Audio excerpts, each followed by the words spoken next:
What's up, everyone? Morey Croson here with the Performance Lab of California. We're going to do another speed breakdown today of Tyreek Hill. Tyreek Hill is right here in the fourth lane. He is the receiver for the Kansas City Chiefs, but today we're going to see him in the 60-meter dash. This is when he was at Oklahoma State. One of the big things, claim to fame with Tyreek Hill, is really the only person, or one of the only guys that beat him was, that I could find in his track is Andre DeGrasse, who's right now probably one of the fastest people in the world, given there was when they were both in high school, but he, that's one of those few guys that could actually beat Tyreek Hill. So in terms of the NFL, there's not very many guys that are faster than him.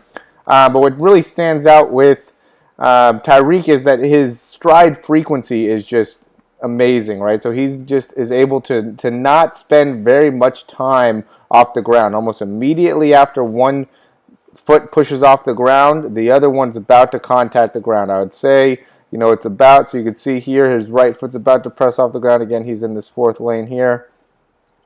And now, his left one probably hasn't yet, but there, now he touched, now that left foot touched. So, my assumption is probably about one and a half to two clicks before it before his foot is able to touch the ground, which 1.5 would be 0.025 frames per second. Okay, just because we're watching this at 60 frames per second, so just divided that, and it'd be 0.025 frames per second seconds is how much time that he's actually spending off the ground. So essentially, what he's doing is he's consistently creating a lot of power in comparison to, like, let's say the guy in lane 5 where he pushes off the ground now. Okay, 1, 2, probably closer to 2.5 before he gets down on the ground. So he's really able to create a lot more force because he's just not getting it, or he's getting much more steps in. Okay, and that's really, a big part of speed is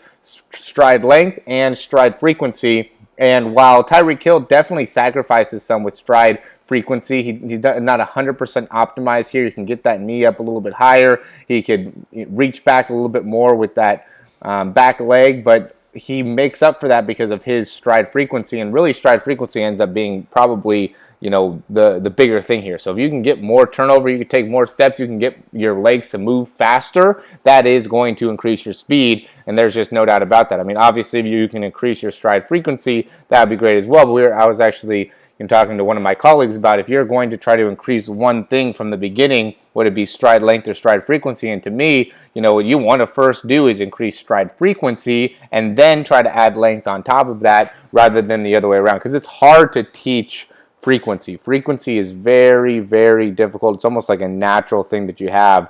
But stride length is something that you could teach. There are certain things you can do where you bring that heel up to your butt. There's certain things you can work on with driving that knee forward. There's different types of core exercises that could really help you out with that stride length. But stride frequency is really just the ability to it's a lot more natural. Just the ability to kind of move your legs really, really fast. Now, what helps him move his legs really, really fast?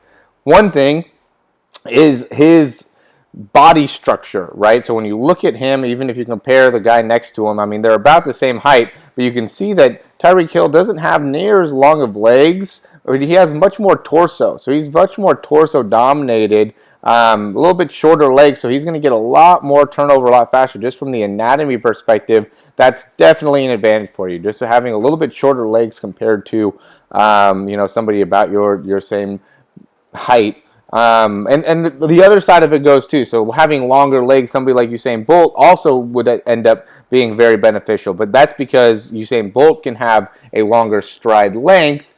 But what Tyreek Hill gets by having a little bit shorter legs is a better stride frequency. So, it depends on which side of the boat that you're kind of going with that could help out. So that's where, one anatomical thing that Tyreek Hill has. Another thing is he's obviously very strong in his core, very strong in his arms. He uses his arms a lot as he's moving, and really the ability for his arms to pump as fast as they do. He's a football player, so one of the things that stands out is he's running against mostly track guys here, and so you could tell how much thicker he is and how much bigger his arms are. And so while he doesn't have a great arm swing in that he's moving side to side a lot, it works out for him because it, just like how his leg swing is, his arm swing's not going through the full range, right? He's not getting that elbow all the way up to his shoulder. He's straightening out that elbow soon and kind of crossing his body to make it so he's able to get more speed in each one of his arm cycles. So being able to pump his arms faster, going through a smaller range of motion. So this could be something to kind of work on if you're a smaller athlete is, hey, I'm going to try to really improve my stride frequency. And so what you want to do to improve your stride frequency, shorten up your arm swing, make it so those arm swings, while they're not as long, they're much more powerful. Same thing with your stride length. Make it so you're getting a lot more stride frequency. Don't spend very much time off the ground. Really try to increase. And really, stride frequency comes from your ability to push down. So when he's coming up here, yeah, he gets a nice stride, or he gets his knee up, not as good as he can, but it's pretty good considering how kind of tight and how fast his legs are moving. But his downward motion is very powerful. Okay, you can see he's going to be very strong in his quad. He's going to be very strong in his glutes. Those are really his primary movers in this whole ability to increase his stride frequency. So if you want to increase your stride frequency, you have to have strong glutes. You have to have strong hamstrings. You got to be able to move those muscles really quickly, and also you got to have strong ankles as well. So I'd say doing a lot of single leg stuff, a lot of quick single leg stuff. That's one thing that definitely stands out with Tyreek Hill as well, is that he's very quick. He's able to move side to side very, very effectively. Partially because of how strong his hips are, lateral hip strength, but also how strong his ankles and calves are. I'm sure that if we saw his calves in real life, those things would probably be massive just because of how much force he's able to endure and then also produce within them. So, I'd say those are some big things that you want to work on. That's where Tyreek Hill gets his speed from. A little bit shorter stride length, kind of shortens up how well he can have that turnover, how much length he's getting with each one of his steps, but definitely increases that by his stride frequency. Again, 0.025 seconds is how much time he's spending off the ground, which is just phenomenal.